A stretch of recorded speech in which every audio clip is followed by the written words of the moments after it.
மாலை நேர சூரியன் மேற்கிலிருந்து பார்க்கிறான்.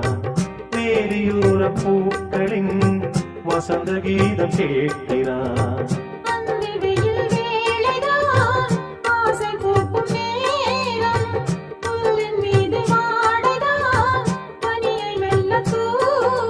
போதும் போதும் தீர்ந்தது வேதனை.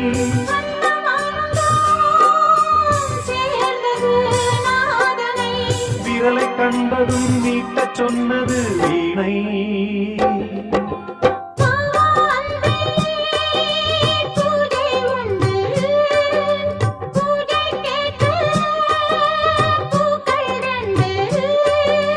பறவை அழைத்தது, அதற்கொரு துணை கிடைத்தது. சிறகை விரித்தது, பலம் வரத்தான்.